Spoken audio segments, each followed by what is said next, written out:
Bienvenidos al estudio de la Palabra de Dios en esta oportunidad, a todos los que nos acompañan para poder seguir estudiando el último mensaje de misericordia que Dios envió al mundo.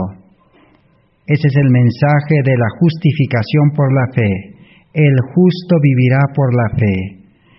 Este mensaje es lo que trae esperanza y poder y salvación para el verdadero creyente en este tiempo del fin.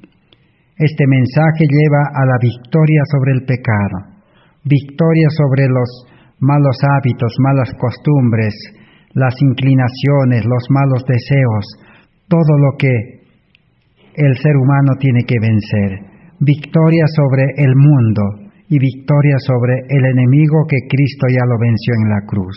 Ese es el mensaje de justificación por la fe que el mundo necesita hoy, que el mundo religioso, el mundo cristiano necesita para poder empezar una nueva vida, una vida de victoria. Ese es el mensaje que estamos estudiando.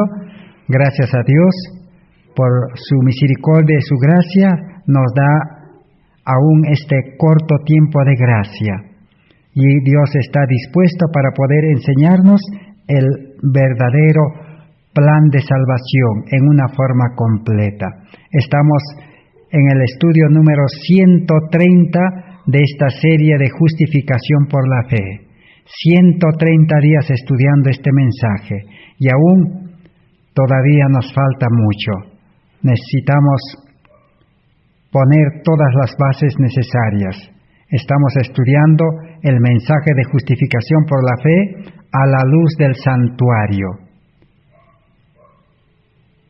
Hemos comenzado a estudiar acerca del significado espiritual, de las lecciones espirituales que necesitamos aprender, lo cual el pueblo de Israel no aprendió nada en el santuario. Porque dice que ellos miraron con sus ojos todos los días, escucharon el mensaje de labios de Moisés y los sacerdotes, pero escucharon, dice, sin fe las buenas nuevas. Y ahora nosotros nos ha tocado estudiar este tema, porque de aquí en adelante ya no habrá más oportunidad, porque estamos en la última generación. Jesús, cuando estuvo en esta tierra, los discípulos le preguntaron, ¿cuándo será el fin del mundo? Jesús dijo, cuando vierais cumplirse las señales con vuestros ojos, entonces no pasará de esa generación. Y la señal más visible y más clara que hemos visto es la última pandemia que se ha desatado en este año. Ese virus que ha producido esa gripe, COVID-19 como lo llaman los estudiosos. Esta gripe o este virus prácticamente se ha propagado en todo el mundo, como nunca aconteció en este mundo, como nunca antes nadie ha visto. Ni siquiera nosotros no imaginábamos. Y tanto tiempo los religiosos hemos estudiado, hemos predicado de que viene el fin del mundo, que Cristo ya viene, que viene la crisis, la persecución, tiempos difíciles, 7 postreras plagas.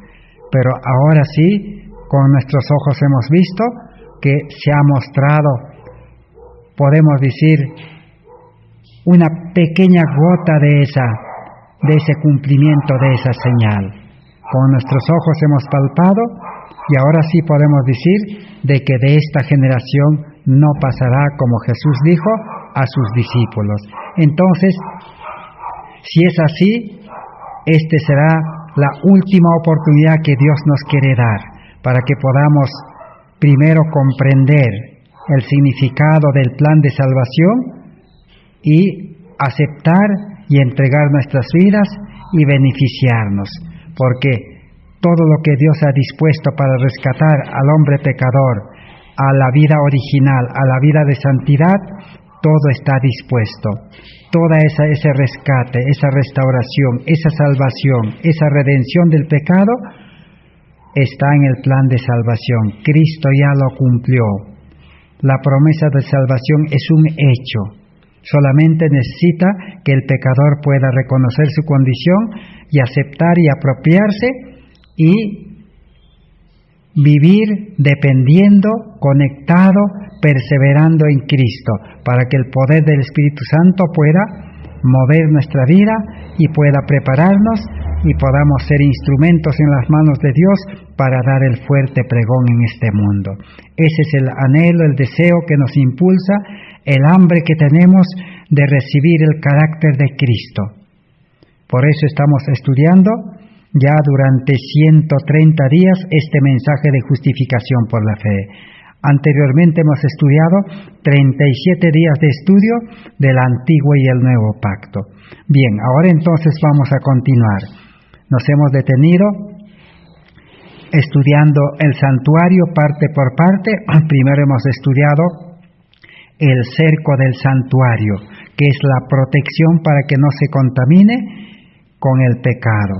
Es la obediencia a los mandamientos de Dios. La ley de Dios es el cerco, pero la ley de Dios original es Cristo, el amor de Dios. Cristo es nuestra protección, Cristo en nosotros, vivir por fe. Y la puerta del santuario también es Cristo, pero nosotros también debemos unir la puerta de nuestro cuerpo humano, que es la voluntad. Nuestra voluntad debe unirse con la voluntad de Cristo para que la puerta esté asegurada, para no dejar entrar al tentador ni que entre el pecado a nuestra vida.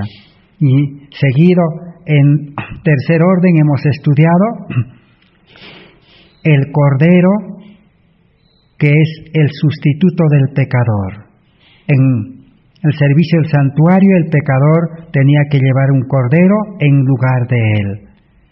Que eso se producía en la puerta del santuario, la transferencia del pecado del ser humano al cordero, poniendo sus manos sobre su cabeza. Y luego el sacerdote le daba el cuchillo o el arma para poder quitar la vida al cordero, porque la paga del pecado es muerte.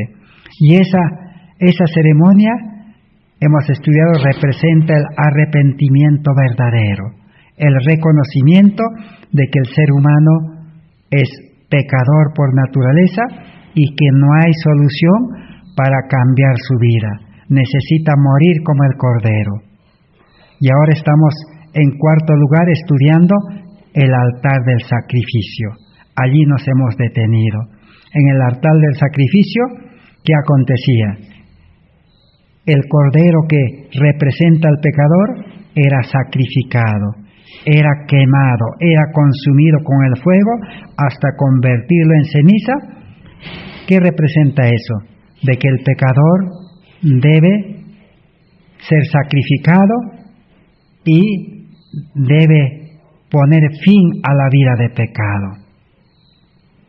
Estamos detenidos en esa parte. En el estudio anterior hemos hecho un resumen y ahora vamos a terminar para continuar estudiando acerca del altar del sacrificio. Hemos dicho que la cruz de Cristo tiene un doble significado, un doble objetivo. La cruz de Cristo nos habla de muerte, de funeral, de entierro, de sepultura. ¿Muerte a quién? Muerte al yo. Por eso Pablo dijo, con Cristo estoy juntamente crucificado. Necesitamos comprender esta verdad. Es la condición para aceptar a Cristo. Es la condición para entregar nuestra vida a Cristo. Hoy en día, el mensaje popular, el evangelio pervertido, un evangelio sin cruz, una religión fácil que predica, que enseña. Solamente los predicadores, los maestros que dicen, entrégate a Cristo, entrega tu corazón, Acepta a Cristo como tu Salvador, acepta el perdón, pero lo que falta es que no enseñan de la cruz de Cristo. La cruz de Cristo enseña que una vez que acepta a Cristo y entrega su vida, debe entregar su vida carnal a la muerte. Y debe haber funeral, entierro. Y ese entierro ocurre en el bautismo. En el bautismo es enterrado el viejo hombre. Y así como Cristo resucitó después de la muerte, después de ser enterrado, el tercer día, así el creyente resucita a nueva vida, a la vida espiritual, para no vivir la vida carnal, la vida del hombre viejo. Así se pone fin al pecado en el corazón del ser humano, que es la fuente del pecado. Y el siguiente significado o aplicación es que ahora la cruz nos habla ya no de muerte, ahora nos habla de vida, nos habla de amor, nos habla de poder, nos habla de victoria sobre el pecado, victoria sobre Satanás. Entonces, la cruz significa vida, amor, victoria para el nuevo creyente. Entonces, ¿cómo acontece eso? Ahora resucita el nuevo creyente, el hombre espiritual, con una vida eterna, con la condición de permanecer y depender de Cristo. Nace a vida nueva con el amor de Dios en el corazón, que es la ley escrita por el Espíritu Santo en el corazón, para que ahora el amor pueda fluir, el amor pueda salir de adentro para servir a la humanidad, para amar a Dios, para amar al prójimo. Esos principios de la ley que el Espíritu Santo graba en el corazón, ahora se exteriorizan en obediencia perfecta a los mandamientos de Dios. No estamos hablando de una obediencia externa, no estamos hablando de obedecer la ley a la letra, cuando el ser humano natural quiere obedecer. No estamos hablando de eso, sino la obediencia del hombre espiritual, el justo, el santo. Porque si la raíz dice santa, si el tronco es santo, las ramas también serán santos. El cristiano en el nacimiento es injertado en Cristo. Ahora se nutre de Cristo, de la raíz santa. Ahora el creyente en Cristo es santo, ya no es pecador. Allí es donde el Espíritu Santo mora. Porque en el hombre carnal, que ya está en la cruz y debe morir cada día, allí no puede morar el Espíritu Santo, Cristo, sino mora en el nuevo hombre. Ese es el estudio que estamos realizando. Entonces, la muerte al yo, a la vida carnal en la cruz, ese es el proceso lento de dar fin al pecado. Pero para lo cual necesita decisión, sometimiento del yo a la cruz, aceptar voluntariamente ser crucificado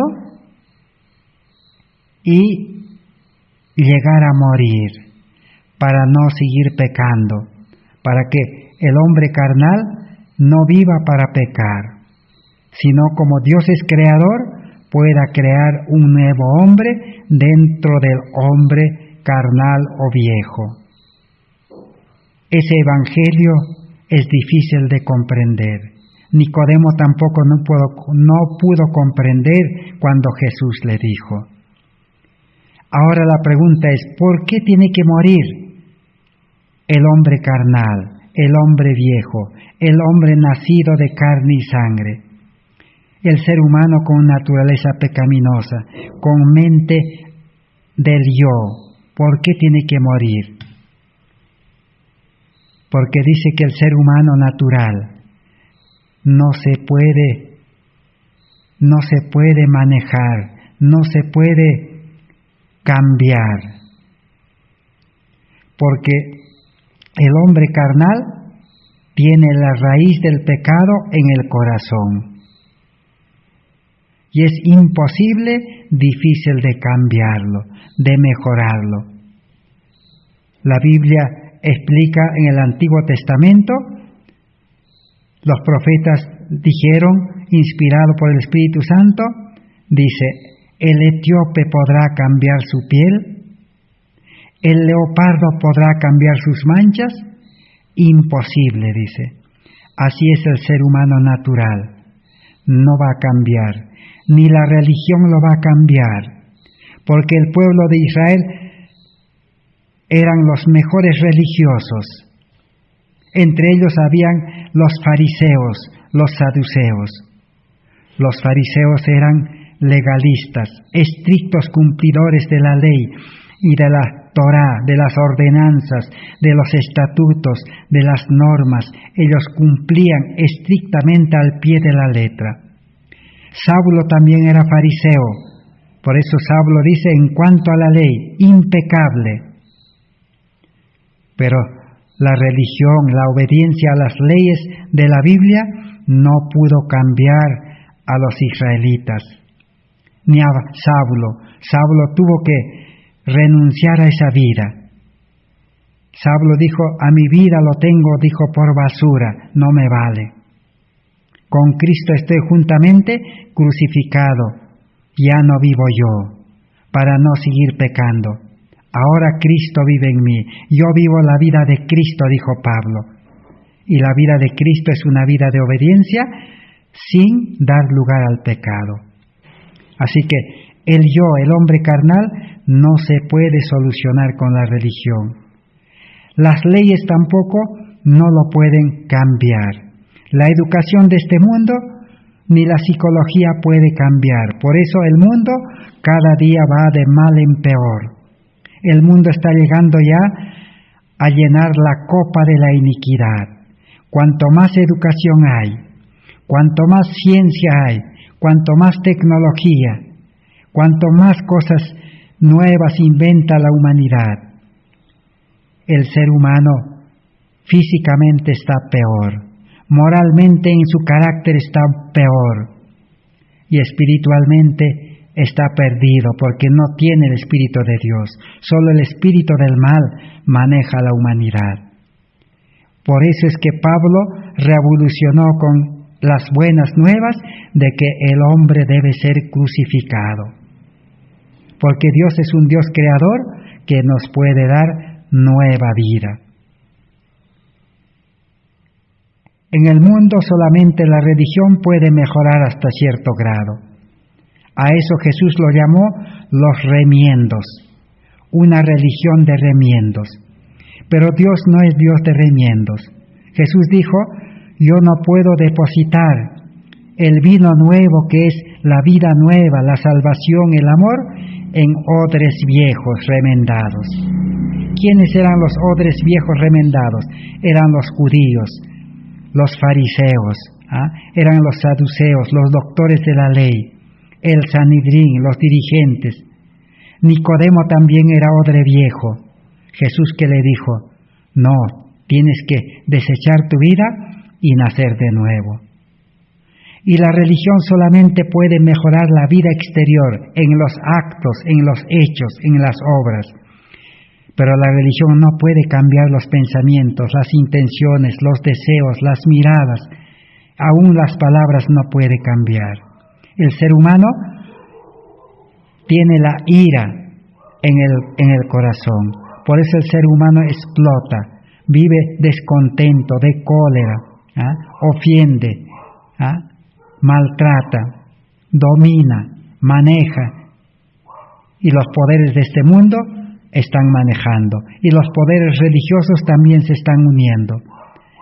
Así que Jesús dijo, el cambio de la vida exterior con la religión, con el cumplimiento de las leyes, no tiene mucho valor. Porque no va a soportar la prueba de la persecución, no va a soportar la prueba de la muerte, de ser un mártir como Esteban. Jesús dijo, los religiosos de aquel entonces, ¿qué hacían? Les dijo, ustedes limpian, dice, el vaso por fuera. Ustedes limpian el plato por fuera. Ustedes son sepulcros blanqueados, pero por dentro están llenos de pecado, llenos de inmundicia. Es un almacén de pecados de donde sale el mal. Así que Jesús les dijo, no hay solución. Por eso a los que llamó les dijo, si vuestra justicia no fuere mayor que de los judíos y fariseos, no entraréis en el reino de los cielos. Entonces no hay solución para el hombre pecador. El hombre pecador debe morir.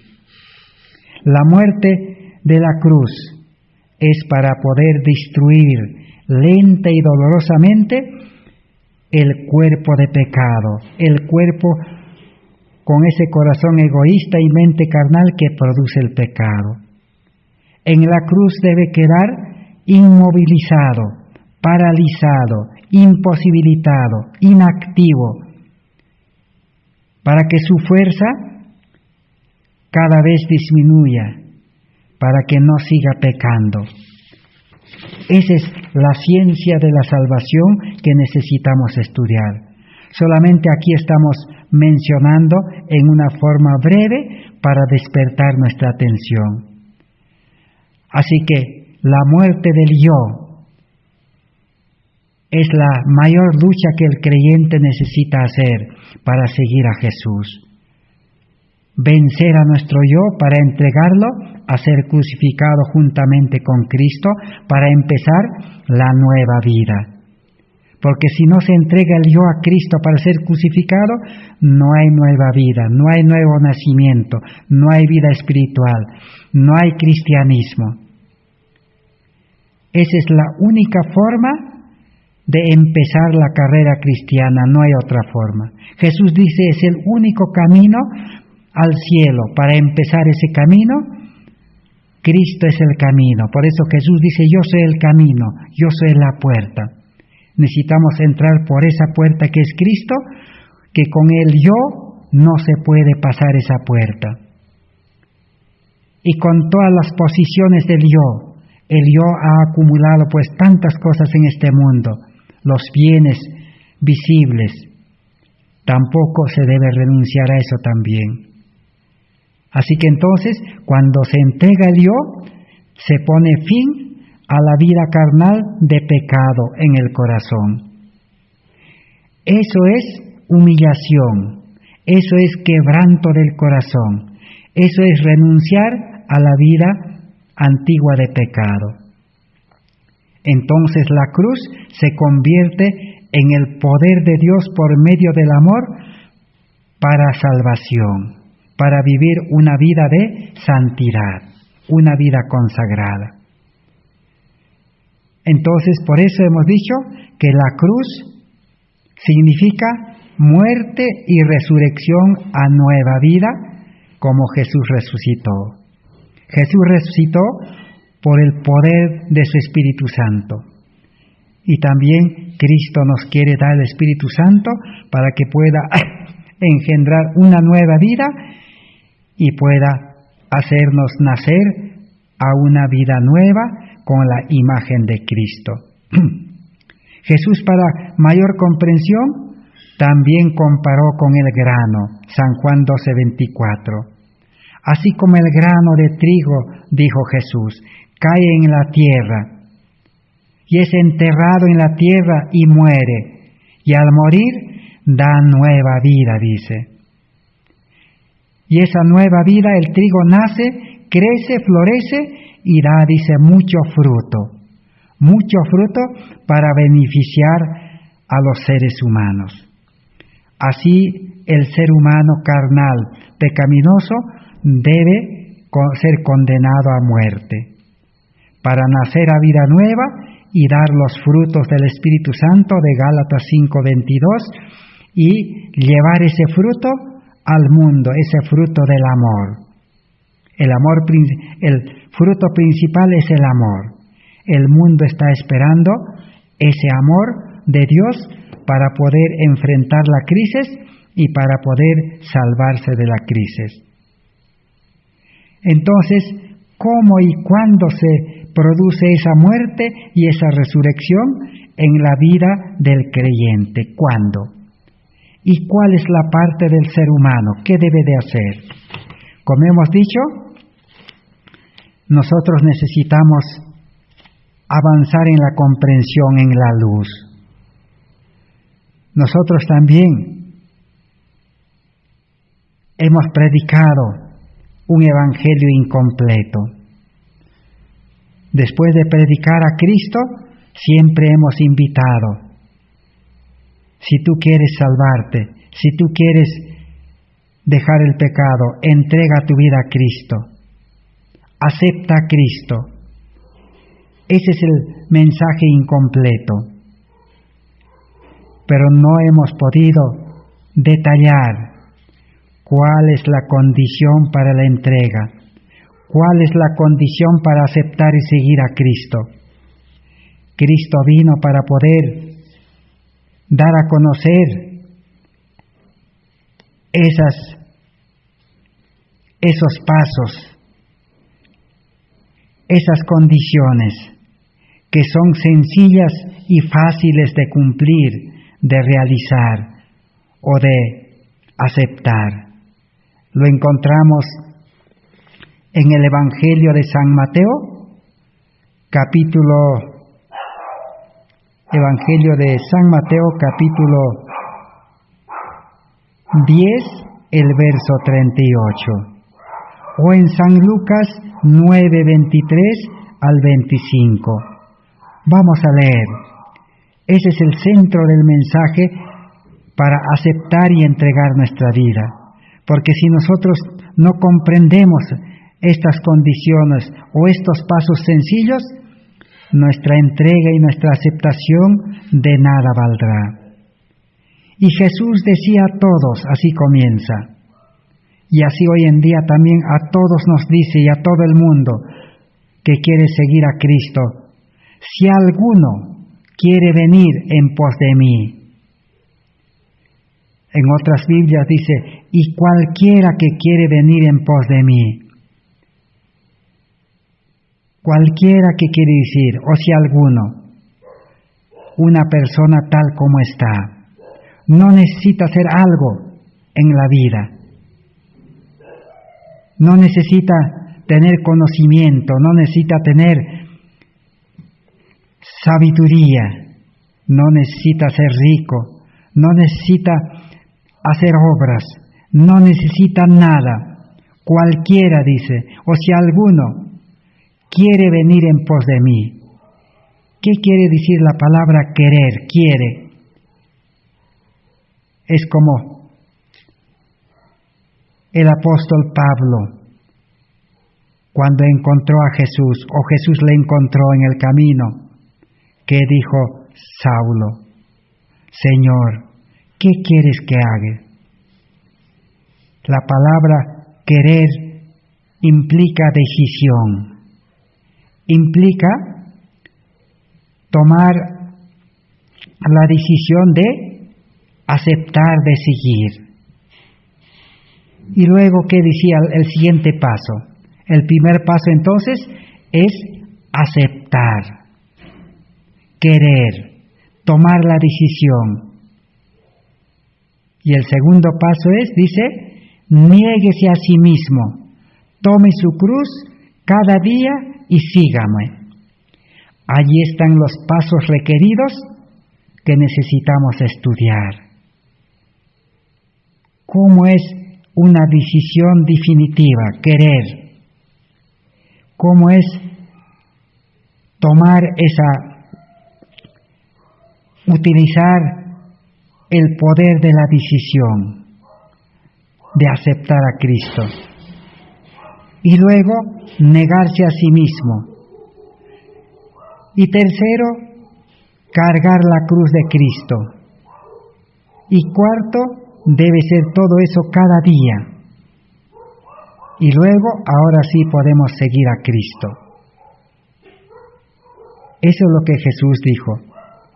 Y en el versículo 25 dice, pues, ¿qué aprovechará, dice, el hombre si gana todo el mundo y se destruye o se pierde a sí mismo?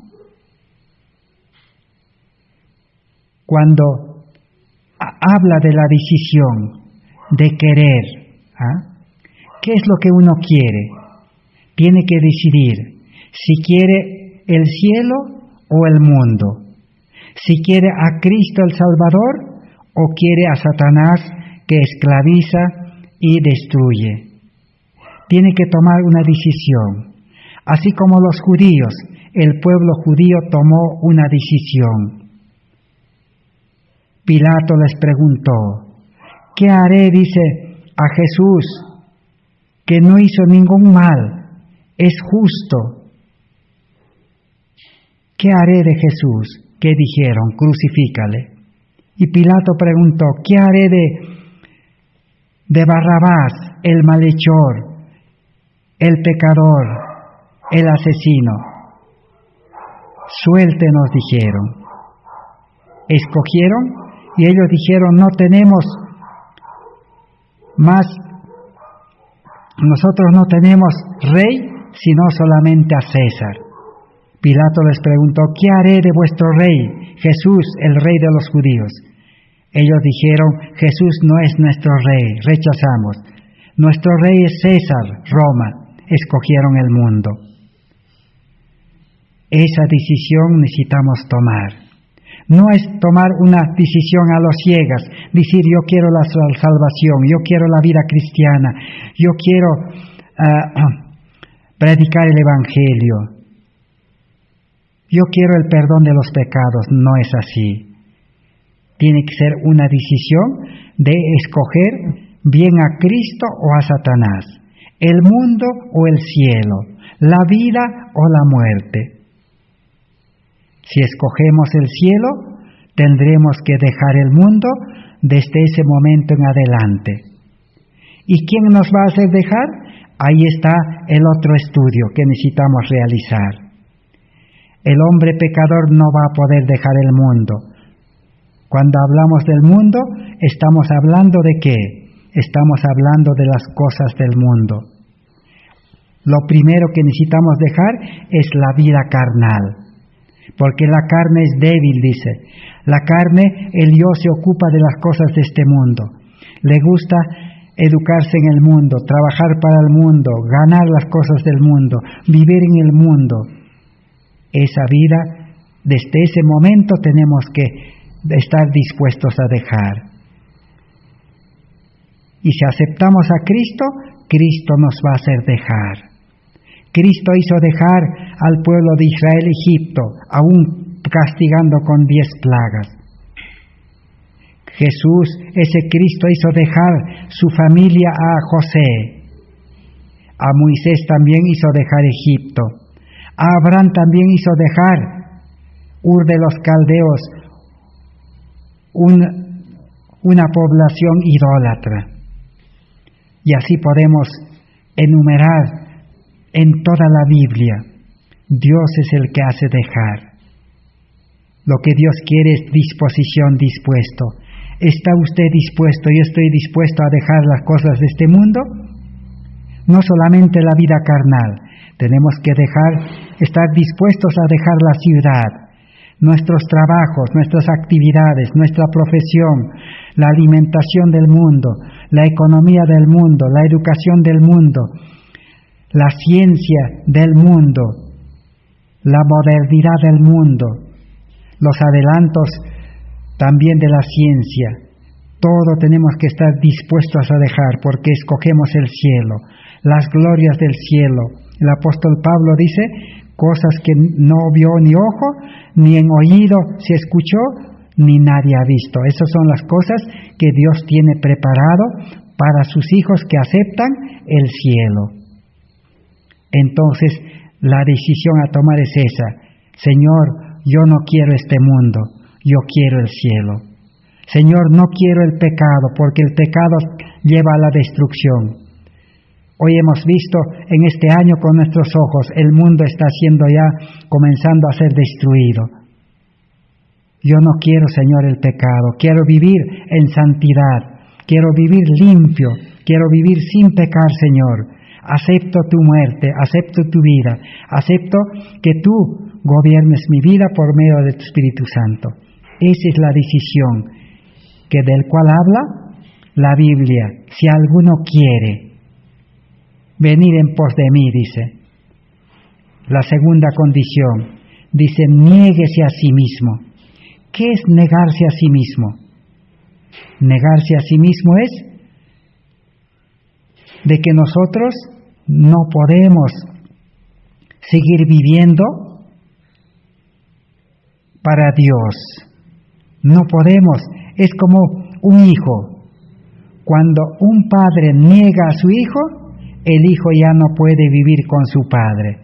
El hijo tiene que ser desechado, desalojado, tiene que ser despreciado, tiene que ir lejos ya, no puede vivir con su padre porque su padre lo negó. O cuando el hijo niega a su padre, lo mismo acontece, tiene que haber separación.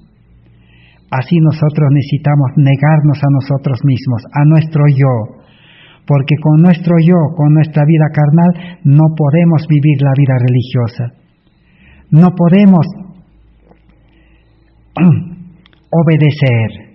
Somos enemigos de Dios. Eso es negarse.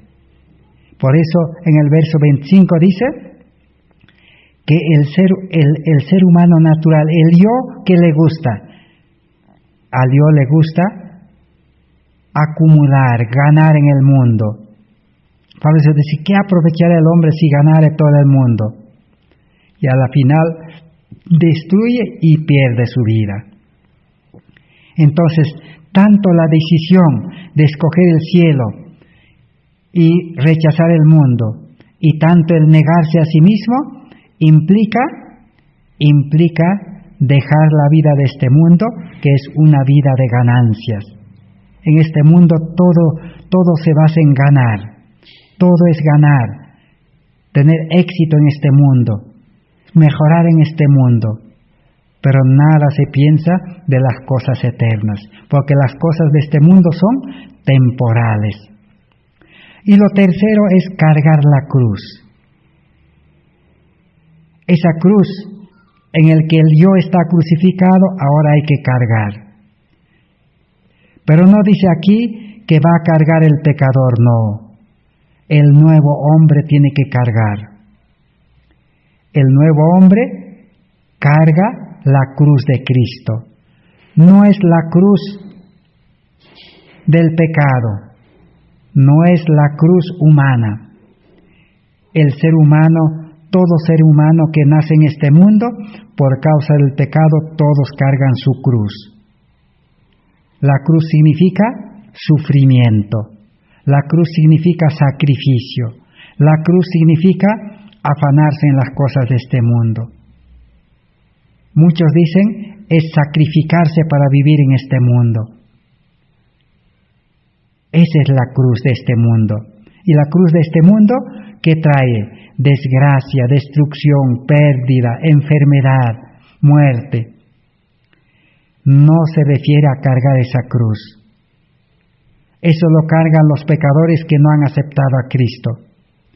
El creyente tiene que cargar la cruz de Cristo. ¿Qué es cargar la cruz de Cristo? Cargar la cruz de Cristo es vivir la vida de Cristo. Cristo vivió una vida de sufrimiento, una vida de humillación, una vida de desprecio, una vida de rechazamiento. Su pueblo lo rechazó. Una vida de pruebas, de castigos, y una vida de ser clavado en la cruz. Eso es cargar la cruz de Cristo, vivir la vida de Cristo. Pero la Biblia dice, Jesús dijo, bienaventurados los que viven esa vida, bienaventurados los que sufren persecución. Pero esa vida cristiana de humillación, de abnegación, de sacrificio, se vive gozoso, feliz, alegre, porque Cristo imparte su gracia, Cristo da poder para soportar, Cristo lo dulcifica el vaso amargo, la bebida amarga. Entonces el creyente, Para el verdadero creyente que ha nacido a vida nueva, tomando la decisión y negándose a sí mismo, todo sacrificio, dice, por llevar este evangelio es un placer, es una alegría. Obedecer los mandamientos de Dios es una delicia. Estudiar la palabra de Dios es como miel. Y ahora hay que seguir cada día hay que renovar el compromiso de decidirnos a entregar nuestra vida a Cristo y rechazar el mundo. Cada día tenemos que negar a nuestro yo para que no actúe, para que nosotros no hagamos nuestra voluntad, sino vivamos en el hombre espiritual, dirigido por el Espíritu Santo. Y así cada día necesitamos hacer ese pacto. Cada día es la conversión, la muerte al yo y el nacimiento a vida nueva. Ahora sí podemos seguir a Cristo. Y el que sigue a Cristo, anda con Cristo en este mundo. Cristo va adelante y allana el camino. Retira los obstáculos. Limpia el camino. Pero ese camino es angosto. No hay lugar para llevar las cosas de este mundo. No hay lugar para el pecado. Porque el verdadero creyente tiene un corazón de amor. Y donde hay amor no hay pecado. La luz está en su mente, en su corazón. Donde hay luz no hay tinieblas, no hay pecado. Ese es el evangelio completo de salvación en la entrega y en la aceptación a Cristo.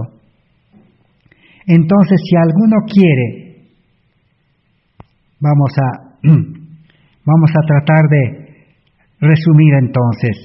Si alguno quiere decir disposición o decisión de aceptar a Cristo el cielo y estar dispuestos a dejar el mundo y al enemigo. Ahí tenemos muchos ejemplos. Pablo hemos mencionado. Pablo que dijo cuando aceptó a Cristo, Señor, ¿quién eres? Y cuando dijo, yo soy Jesús al que tú persigues, Pablo que dijo, Señor, ¿qué quieres que haga? Eliseo también aceptó el llamado. A Eliseo el profeta Elías le dijo, el que toma el arado, dice, no mira atrás. Jesús también repitió el mismo principio, la misma norma.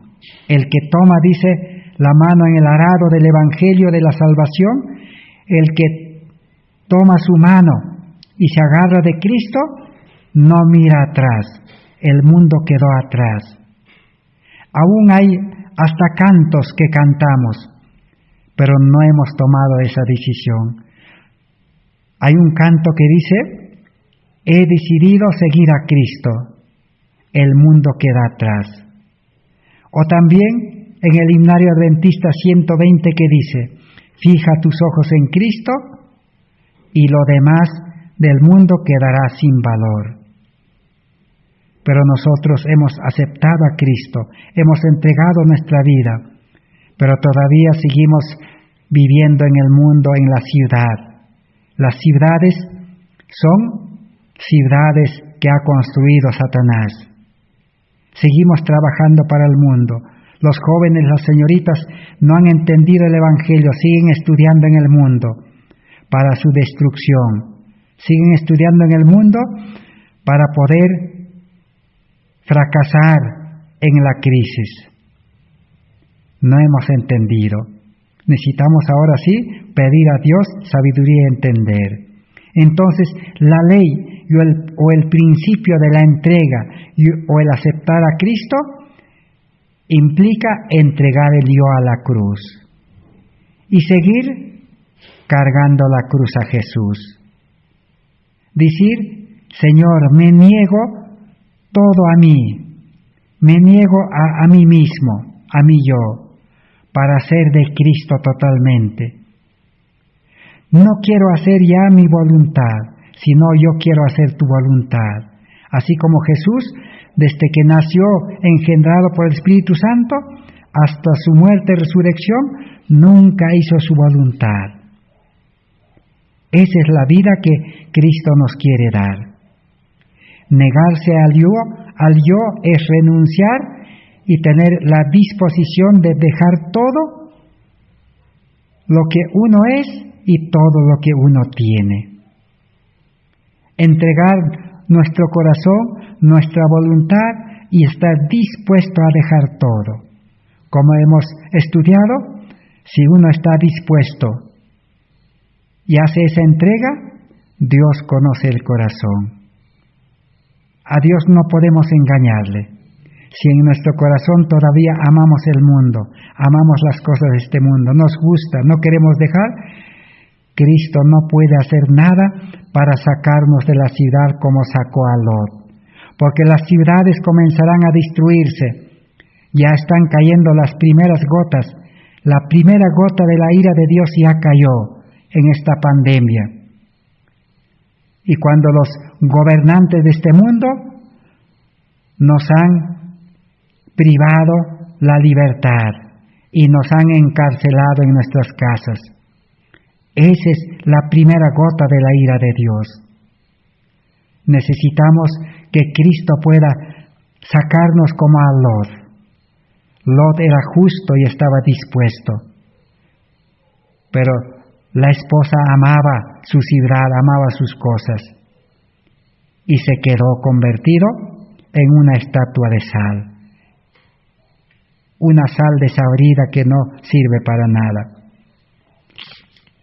Entonces la entrega a Cristo es entregar nuestro corazón, nuestra vida de pecado a Cristo. Cristo dice, tal como están, así pecadores, así con todos los problemas de la vida, así viviendo en el mundo, vengan, dice, traigan sus cargas, yo les voy a descargar, y yo me voy a hacer cargo, dice, yo voy a llevar esa carga, yo voy a poner vuestra vida, dice, en la cruz, lo voy a subyugar para que no peque más. Y todos los afanes de esta vida, yo me hago cargo, dice Jesús, yo voy a cargar vuestra carga. Mas ustedes ahora van a cargar mi carga es ligera, dice, y mi yugo es fácil el obedecer. Entregar a Cristo entonces todas las cargas de la vida. La Biblia dice los afanes de este siglo, los cuidados de esta vida, hay que entregarlo a Cristo. Con eso no se puede caminar en el camino angosto hacia el cielo. Y Cristo ha prometido llevar esa carga. La Biblia lo llama despojarse, dejar, vaciarse del contenido del pecado. Y tener nuestro cuerpo, que es nuestro vaso, limpio, dice, purificado por el Espíritu Santo. Entonces no se puede entrar por la puerta angosta con esas dos cargas. ¿Cuáles son esas dos cargas? Nuestro yo, nuestro corazón egoísta, nuestra mente carnal, nuestra vida de pecado. Esa es la carga más grande. Y la segunda carga son todas las ganancias, nuestras pertenencias, nuestros bienes, todo lo que hemos acumulado. Eso también hay que entregarlo a Cristo. El joven rico, tenemos el ejemplo, no quiso entregar sus ganancias, sus riquezas de maldad. Judas tampoco no quiso renunciar a la avaricia, al corazón de avaricia, y se perdieron los dos. El joven rico se fue triste. Así triste quedaremos en este mundo. Pasaremos días tristes, días de lloro, días de crujir de dientes, días de enfermedad. Nadie podrá, dice, librarnos, porque hemos despreciado la invitación. Hemos despreciado nuestra última oportunidad.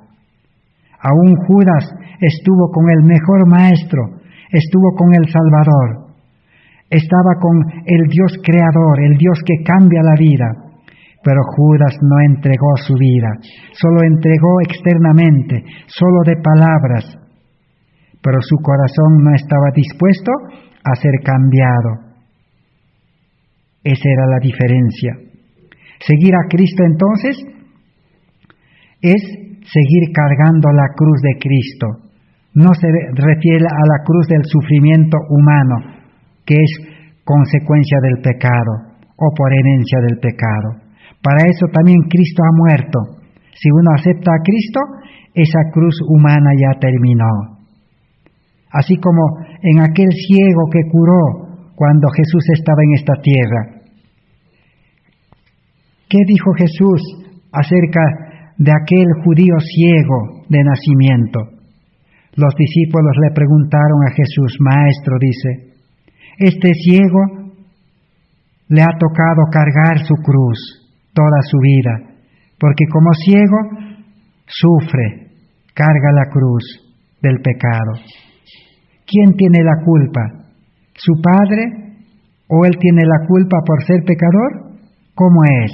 Jesús que dijo, él no tiene la culpa, ni sus padres, sino para que se manifieste la gloria de Dios, Dios ha permitido.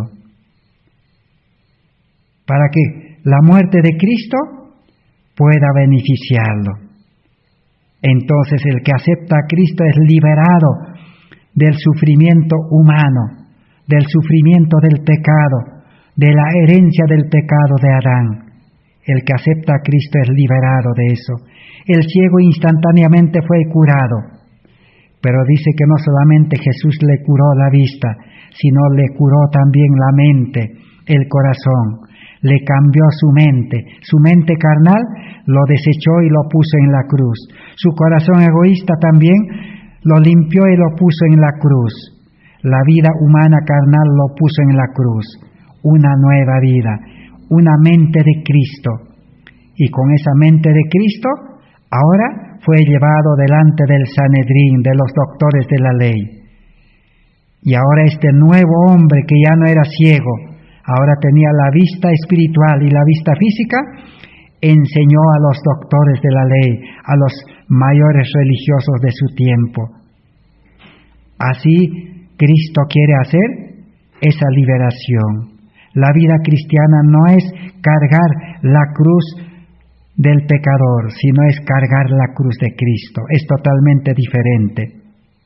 Cristo es nuestro ejemplo, porque Cristo vivió una vida cargando la cruz desde nacimiento hasta que fue clavado en la cruz. Pero con el amor en su corazón, llevó gozosamente feliz. Esa es la vida que Cristo nos ofrece.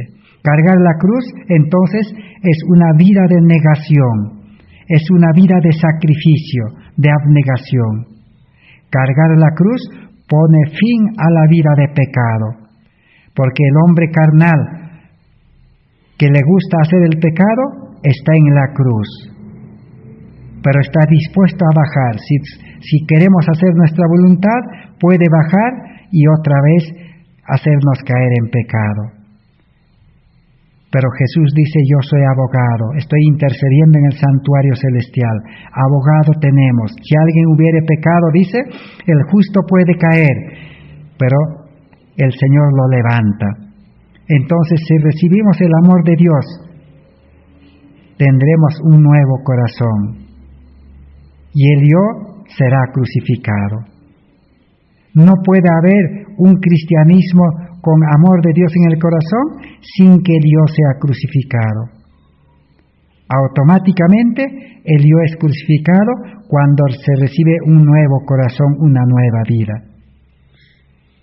El justo vivirá por la fe, sin cargar el yo, sin vivir la vida del yo.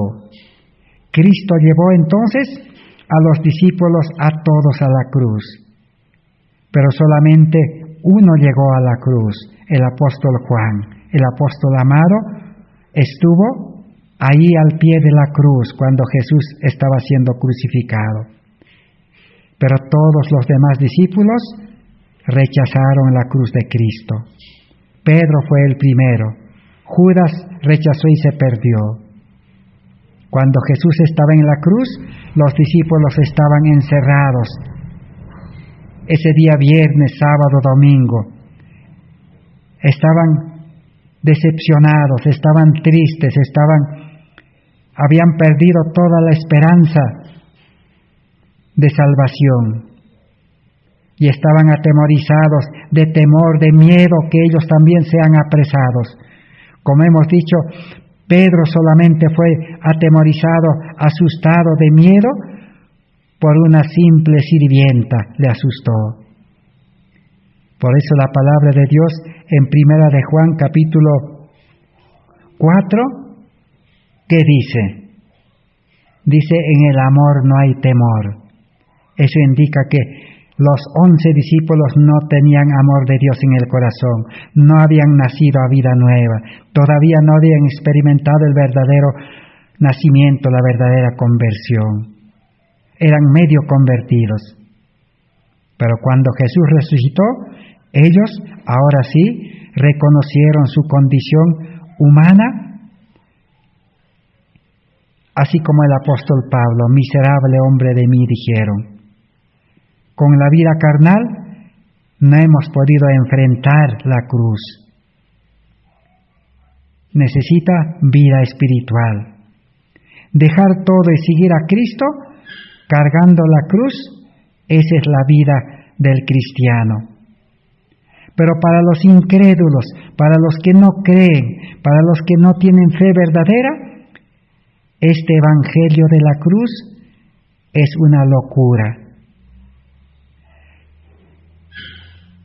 Si algún creyente acepta y entiende este evangelio y deja el mundo, porque el Espíritu Santo lo hace dejar, así como Cristo cuando se bautizó, cuando hizo el pacto para darnos el ejemplo, el Espíritu Santo, dice, lo llevó al desierto y después del desierto lo llevó a llevar el Evangelio por todo Galilea, por todas las ciudades de Judea. Así el Espíritu Santo, ¿qué hará? Nos hará dejar nuestra ciudad, nuestra casa, nuestro trabajo, nuestro estudio, todo. Y nuestros familiares, los vecinos, los amigos, ¿qué dirán? El amigo, el hermano está loco. Es locura para el mundo, para el que no cree. Y será un escándalo. Se escandalizarán. ¿Cómo ha podido dejar, dice, su empresa, su negocio, su casa, su vivienda, su ciudad? Se escandalizarán. Aún su iglesia. Ha dejado a sus pastores, a sus misioneros que no han entendido. Se escandalizarán. Y también dice, será tropezadero. Todo esto en 1 Corintios capítulo 1 y 2, Pablo habla. Será tropezadero. Muchos tropezarán, o sea, el que acepta a Cristo y nace a vida nueva, el Espíritu Santo lo conducirá. Entonces, al ver a este creyente, muchos tropezarán, se escandalizarán y dejarán la iglesia, la vida religiosa. Y para los humanos, para los sabios de este mundo, eso es necedad. Dirá, esos son cristianos ignorantes, cristianos que no entienden cómo ellos rechazan y dejan las buenas cosas de este mundo. Para ellos es bueno la educación, la profesión, tener una vivienda, un negocio, una empresa, un trabajo seguro. Eso es una cosa buena. Pero para el hombre espiritual eso es muerte, eso es destrucción. La vida cristiana sin cruz, ¿cómo será? Solamente es legalismo, farisaísmo y un engaño. Entonces, en resumen, una vida cristiana sin cruz es legalismo. El religioso es legalista como los fariseos. Con un corazón egoísta, también quieren la salvación. Con una mano quieren agarrarse de Cristo, con otra mano no quieren desprenderse de Satanás ni del mundo. Quieren servir a Dios y quieren servir al mundo. Esa vida religiosa que las religiones han enseñado. Dice, Dios te va a bendecir, trabaja en el mundo, estudia, prepárate, sé profesional para que trabajes. pero también tienes que ir a la iglesia, tienes que apoyar económicamente, tienes que donar, tienes que ganar dinero para la iglesia, tienes que dar diezmo, ofrenda, tienes que cumplir tu trabajo, pero tienes que ir a la iglesia también. Tienes que estudiar en este mundo y enseñar con las filosofías de este mundo, pero también tienes que enseñar la palabra de Dios, la teoría, la letra muerta. Esa vida cristiana profesa no funciona, no lleva a la vida eterna, no lleva a la victoria sobre el pecado, no lleva a tener un carácter manso y humilde de corazón. Entonces la mayor batalla que tenemos que luchar, pelear, es contra nosotros mismos, entregar nuestra vida carnal, nuestro yo. A eso la Biblia lo llama, pelea la buena batalla de la fe. Necesitamos fe. Lo más difícil, la cosa más difícil para el verdadero cristiano es tener fe, que la fe pueda crecer. A todos Dios imparte fe, necesitamos cultivar y hacer crecer. Esa es la parte del ser humano. En la vida nueva, el Espíritu Santo, la gracia, es el que impulsa, es el que guía a las obras, a la obediencia, a predicar el Evangelio. Es obra de Dios en el hombre, no es obra del hombre. El pecador debe estar en la cruz, no puede hacer esas obras. Necesitamos fe, confiar en Cristo, toda la obra de nuestra salvación desde principio a fin. Por eso Jesús dijo en el último libro de la Biblia, yo soy el alfa y la omega, yo soy el principio y el fin. Sea corta o larga, la restauración del ser humano a la santidad es obra de Cristo. Que Dios bendiga su palabra y el día de mañana continuaremos estudiando. Gracias por vuestra atención. Amén.